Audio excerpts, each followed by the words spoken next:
격전지로 달려갑니다. 부산 북갑으로 갑니다. 워낙 치열한 곳이기도 하고 이번 지방선거의 최대 격전지로 이야기되고 있습니다. 여론조사 결과입니다.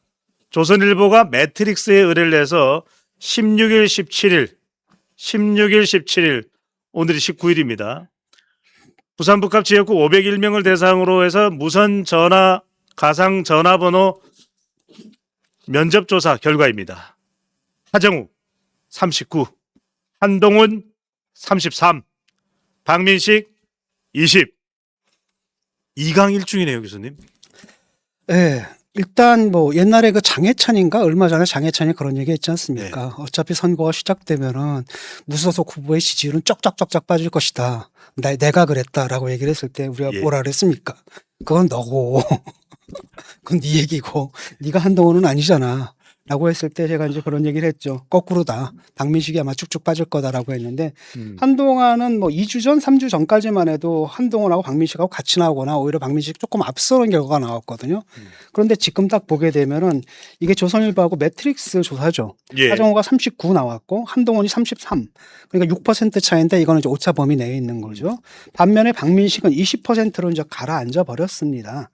이것이 의미하는 바는 뭐냐? 이미 물밑에서부터 후보 단일화가 이루어지고 있다는 걸 의미하는 거죠. 아하.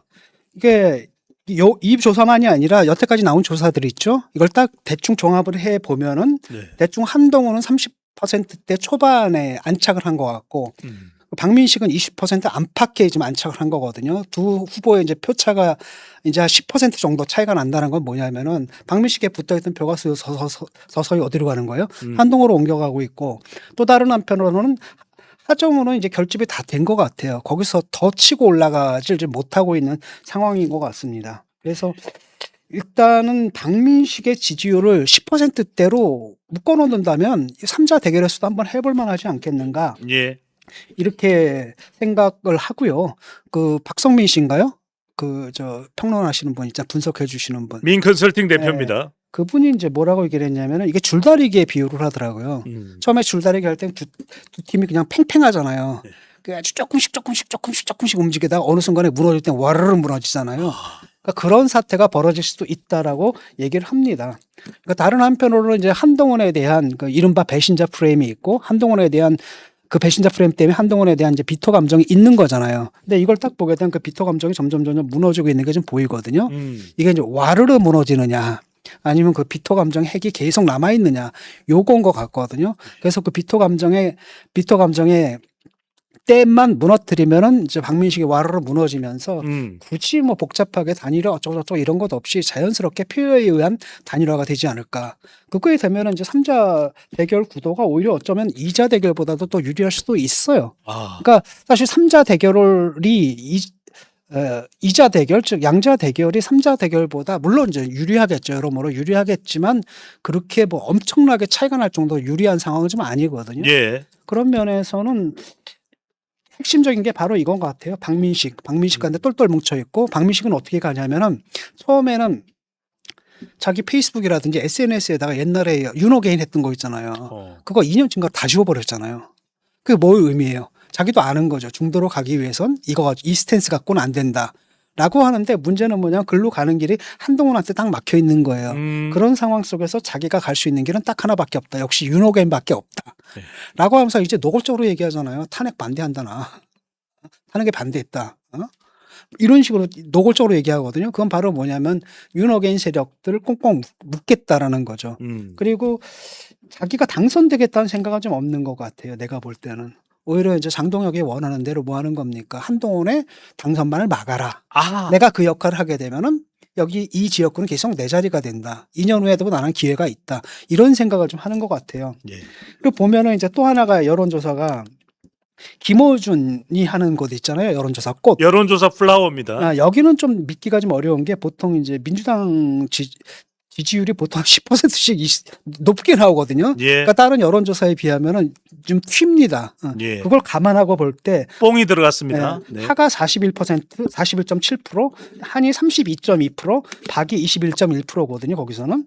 그러니까 이걸 딱 보게 되면 여기서도 이제 뭐냐면 이건 뭐랑 비교해야 되냐면 여기서 2, 3주 전에 했던 그 조사가 있거든요. 예. 동일한 방식이니까 비교를 하게 되면 하정우 지지율이 44%에서 41.7%가 됐습니다. 오! 그러니까 2.3%가 떨어진 거죠.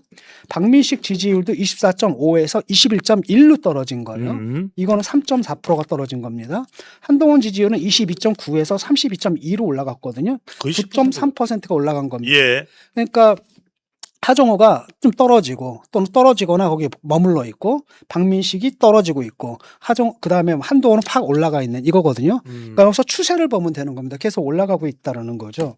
그래서 이걸 보게 되면은 굉장히 다른 상황들이 지금 벌어질 것 같다. 그러니까 보통 지금 수치상으로는 일단은 한동훈이 앞서는 조사가 한 번도 안 나왔잖아요. 그럼에도 불구하고 이 추세는 계속 갈 거라는 거고 예. 이게 어디까지 갈 건지 잘 모르겠지만은 이 추세가 계속 이어진다면은 이건 3자 대결에서도 한번 해볼 만하다. 예. 이런 생각이 좀 들고요.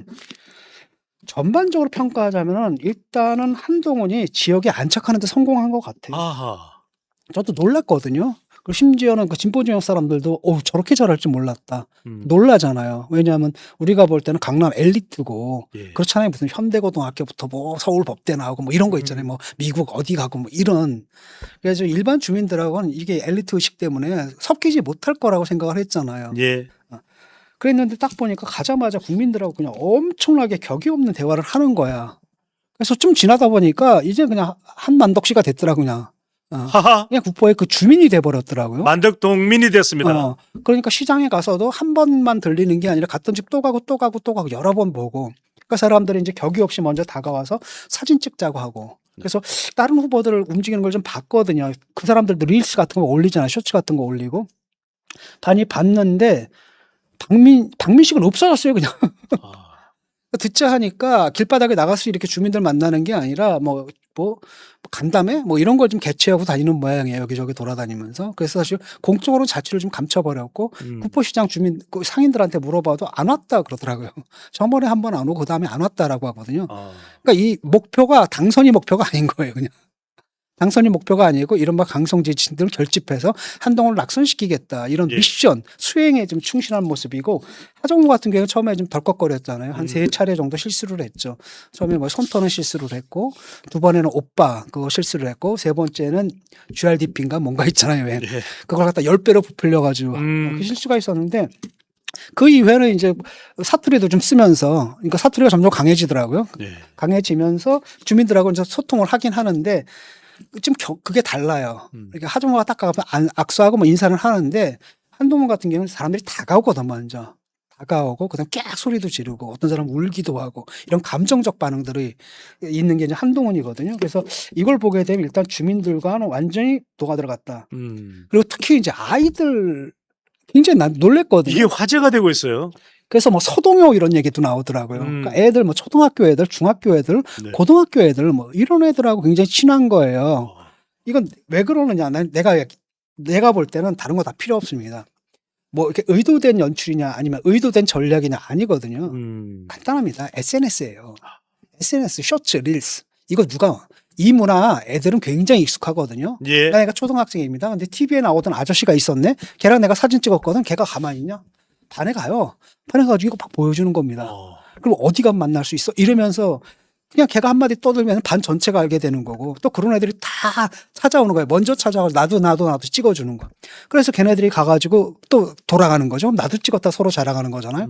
그러니까 초등학교, 중학교, 고등학교 애들한테는 이게 약간 엔터테인먼트 약간 연예인 보는 듯한 TV에 나온 연예인과 내가 사진 찍었다 이런 개념이 굉장히 강한 거예요. 예. 그리고 걔네들이 또 가만히 있겠습니까? 집에 가가지고 뭐 하는 거예요. 엄마한테 나 사진 찍었어 이 아저씨랑 이렇게 되는 거잖아요.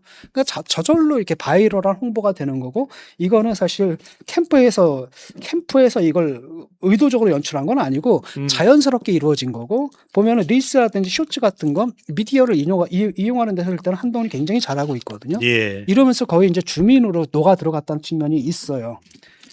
또 먹힌 게 뭐냐면 대선 후보급 주자잖아요.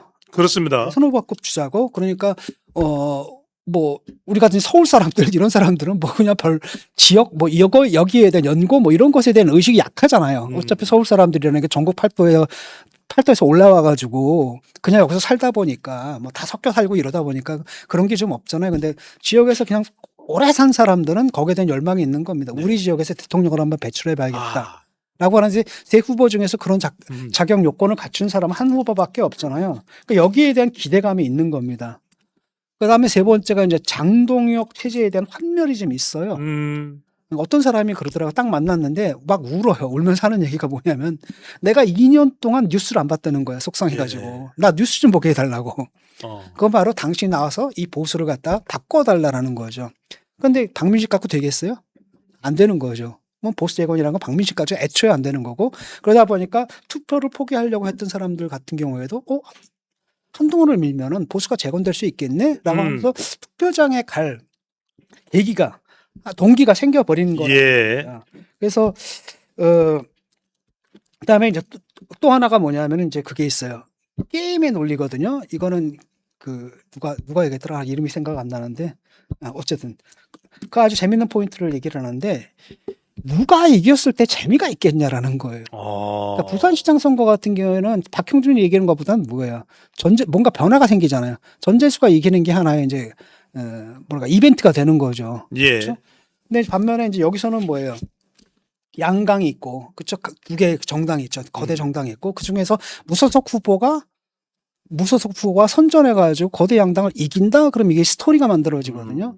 그 스토리텔링에 대한 욕망들이 또 있는 겁니다. 거기다 이걸 이기게 되면 어떻게 되는 거예요? 대통령이 보낸 사람을 꺾었네? 그렇죠?